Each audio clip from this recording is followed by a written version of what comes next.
దైవమర్మములు April 14. యెహోవా తేజస్సు మందిరము నిండా నిండెను. 2 దినవృత్తాంతములు 7:1. దేవుని మహిమ మనతో గలదని నిశ్చయము చేసుకొనుటకు 4వ దైవీక నియమమును చూచెదము. సొలొమోను దీనికి సాదృశ్య రీతిగా చెప్పుచున్నాడు. అయితే మందిరము కట్టు సమయమున అది ముందుగా సిద్ధపరిచి తెచ్చిన రాళ్లతో కట్టబడెను. మందిరము కట్టు స్థలమును సుత్తె, గొడ్డలి మొదలైన ఇనుప పనిముట్ల ధ్వని ఎంతో మాత్రమును వినబడలేదు. 1 రాజులు 6:7. ఇది అసమానమైన మందిరము. శబ్దము చేయకుండా ప్రపంచంలో ఎన్నడూ ఏ భవనమును కట్టబడలేదు. దేవుని సంకల్పము ప్రకారము ప్రతి రాయి ఎంతో సౌందర్యముగా అమర్చబడినది. గనుకనే ఈ మందిరము కట్టబడినప్పుడు శబ్దము చేయ అవసరతయే లేదు. మీ వ్యక్తిగత, కుటుంబ, సంఘ జీవితంలో దేవుని సంకల్పమును అనుసరించినతో ఐక్యత, సహకారము, నిష్కపటము, సహవాసము, ఆత్మీయ ఆనందము కలిసి జీవించుటలో కనబడును. అట్లు అనుసరించకపోతిమా పోరాటము, కలహములు తప్పవు. దేవుని సంకల్పము తెలుసుకొని మన పరిచర్యను గుర్తించగలిగినచో ఏ అసూయయు నుండదు.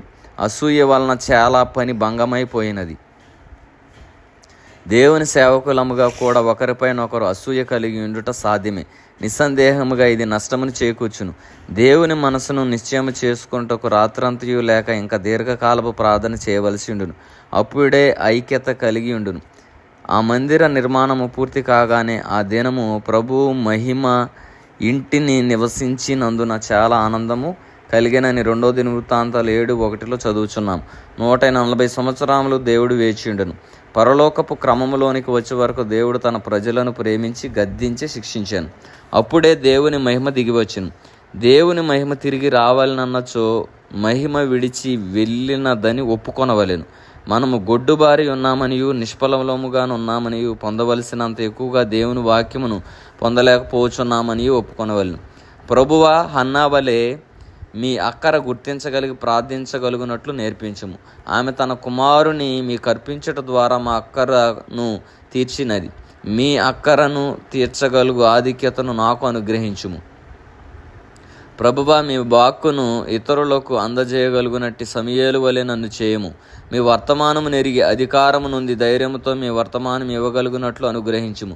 లోక జ్ఞానము పూర్తిగా వదిలివేసి మీ సంకల్పము లేక నమూనాను చేపట్టగల మీ హృదయానుసారుడైన దావీదు వంటి మనుషునిగా నన్ను చేయుడి.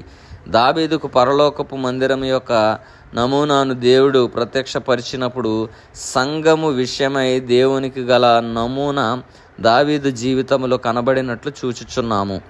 ఈ నమూనాను దేవుడు దావీదుకు అనుగ్రహించక ముందే అతనిని బహుగా శిక్షించి, శుద్ధి చేసి, మార్చి, తగ్గించి మానవ జ్ఞానమును పూర్తిగా తీసివేయవలసి ఉండెను. అందుచేతనే దావీదు జీవితము ద్వారా సంఘము జ్ఞాపకమునకు వచ్చుచున్నది.